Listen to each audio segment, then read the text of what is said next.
First of all, I just really don't want to take a lot of credit. When we decided to build the South Dallas Government Center on this 11 acres, this was really the first real building that was built south of I-30 in our community. And Mayor, come on in. Oh, this is good to see you. That district, Mayor Carolyn, on, we've been in meetings all day. I thought I left you at City Hall. But I think this speaks volumes about George Keaton and what people feel about him. I started out talking about this building. And this building really means nothing if not for the kind of adornment that you see on these walls. As Joshua say, what say ye these stones?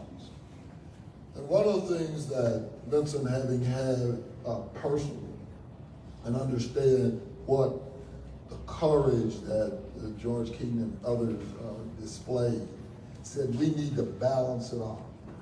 One of the things we had said is when we built this building, this just wasn't going to be another building wherein you come into the building and didn't understand the history.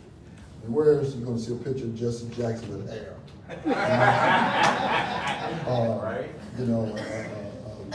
30-something, almost 40-something young Eddie Bernice Johnson. Today is Zan Wesley home. I talked to him this morning in California. Today is his 89th birthday. And people don't understand, again, that history. Zan, most of us probably know, was the person who succeeded Joseph Lockridge. Today, Joseph Lockridge was the first African American to become a legislator from Dallas, was killed in the Braniff plane crash. Most people forgot about Braniff. But anyway, we have now over on 52nd Street bought a set of units and named them the Joseph Lockridge units for what we call returning citizens. Our brothers and all who've been formerly incarcerated, who are now on a path to return. But Joseph Lockridge, because we don't know the history, we didn't know that he was down in the legislature talking about halfway houses. So it was appropriate that we named that. So today, when you come and you look, George Bush spent some time in the black community with Joe and some other people, and so it's befitting that George Keaton not only portrait but history be placed in this particular video. Let me just say, with all this happening nationally, I don't understand why we're not raising up even more. I mean, when you know you're under attack. Wow. You're acting, I mean, why would you retreat? Why? And people are not even trying to be sleight of hand. They're bold and in your face. Right. Okay? And so we need every opportunity we get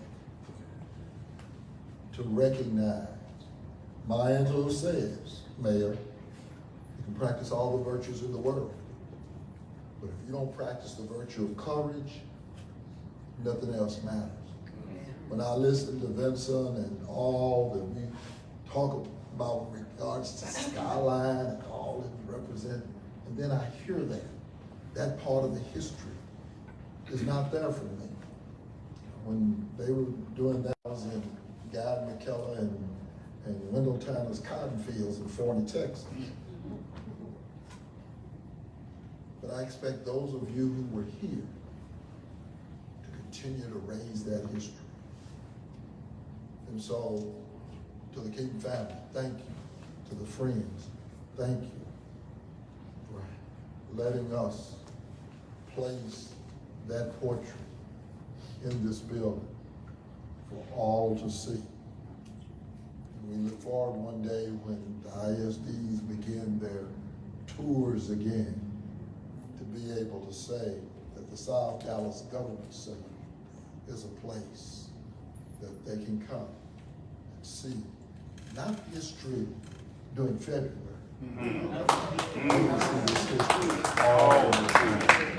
This history is always here, always present. And some of you have been here, I never did know I Continue to Turner was in Dallas. She was at a meeting. She was there. She was there. Just look at this. This is Dallas history. And so we'll gladly welcome you. And I want to thank Vincent, because the negotiations in my office with the Dallas Public Library and the exchange of these photos, he helped carve that whole entire piece. But every day we get a chance to see history. It's up to us to keep carrying on. King family, thank you. Thank you for letting us adorn this history, this first day of